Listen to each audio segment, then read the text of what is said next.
Israel और Iran के बीच में जंग जैसे हालात हैं।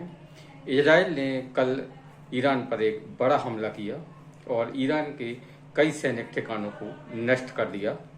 इसमें ईरान के कुछ परमाणु वैज्ञानिक और ईरान के सेना के बड़े कमांडो भी मारे गए हैं।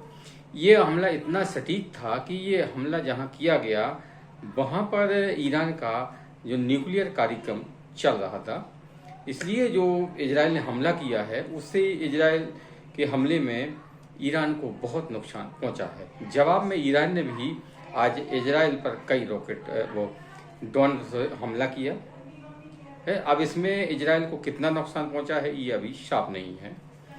आज हम बात करेंगे इस वीडियो में इजराइल और ईरान की जंग के बारे में।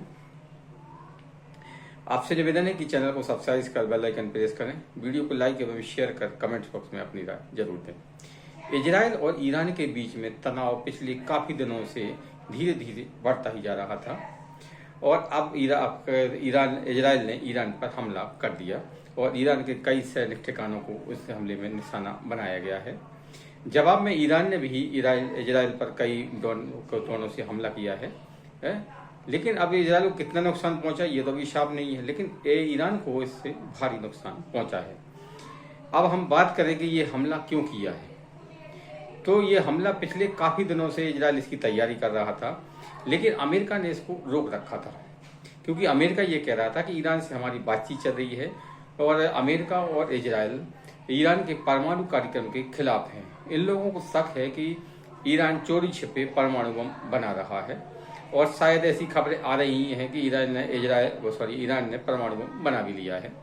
अभी तक इन खबरों की कोई पुष्टि नहीं हुई है। अब इजराइल को डर ये है कि अगर ईरान परमाणु ताकत बन गया तो फिर उसके लिए मुश्किलें खड़ी हो जाएंगी, क्योंकि इजराइल और ईरान की पुरानी दुश्मनी है। इसकी पीछे वजह है फिलिस्तीन, जो ईरान है तो वो हिजबुल्लाह को, इस्लामी जिहाद को, हमास आदि जो संगठन हैं इनको फाइनेंशियली वित्त पोषण इनको फाइनेंशियली सपोर्ट करता है। इसलिए इन दोनों के बीच में तनाव है। पहले भी इन दोनों के बीच में एक दूसरों पर ये हमला कर चुके हैं, लेकिन इस बार का हमला अलग है, क्योंकि इस बार इजराइल ने जो हमला कर रहा है वो ईरान के चुनिंदा सैनिक ठिकानों पर और जहां न्यूक्लियर कार्यक्रम चल रहा है वहां पर कर रहा है।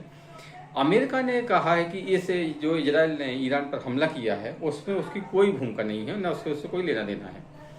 अमेरिका ने कहा है कि इससे उसकी कोई भूमिका नहीं है, इसलिए उनके जो सैनिक ठिकाने वगैरह हैं ये और ये दूतावास, उनको पर कोई भी हमला वगैरह या उनको निशाना ना बनाया जाए।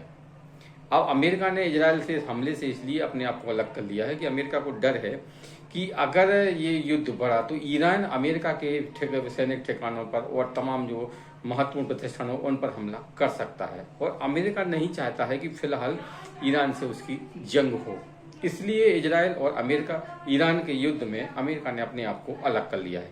लेकिन ये हर कोई जानता है कि इजराइल बिना अमेरिका के ईरान पर इतना बड़ा हमला नहीं कर सकता है। अब आगे ये युद्ध अगर जंग बढ़ती है तो इससे पूरी दुनिया पर असर करेगा। भारत पर भी इसका असर पड़ेगा। क्यों पड़ेगा? क्योंकि इजराइल और ईरान दोनों ही भारत के मित्र देश हैं, है ना। और अभी आपने देखा होगा जैसे ही इजराइल ने ईरान पर हमला किया, कच्चे तेल के रेट बढ़ गए। तो अब ये आगे अगर लड़ाई बढ़ रही है तो कच्चे तेल के रेट बढ़ेंगे। कच्चे तेल के रेट बढ़ेंगे तो देश में पेट्रोलियम से संबंधित उत्पाद बढ़ेंगे। और पेट्रोलियम के रेट बढ़े तो फिर पूरी महंगाई का भी बढ़ेगी, क्योंकि हर चीज में पेट्रोलियम जो पेट्रोल है तो वो उससे वाहन वगैरह चलते हैं, और धुलाई वगैरह अगर महंगी होगी तो फिर महंगाई तो ही बढ़ेगी ही। भारत ने दोनों देशों से अपील की है कि वो एक दूसरे पर हमला करने के बजाय बातचीत के जरिए समस्या का हल निकालें। कूटनीतिक मामले के जरिए भी इस मामले का हल निकालें, और जंग से कोई समस्या हल नहीं होती है। भारत इस जंग को रोकने के लिए पूरी कोशिश कर रहा है। हालांकि भारत इजराइल और ईरान दोनों का दोस्त है, इसलिए भारत की भूमिका तटस्थ है।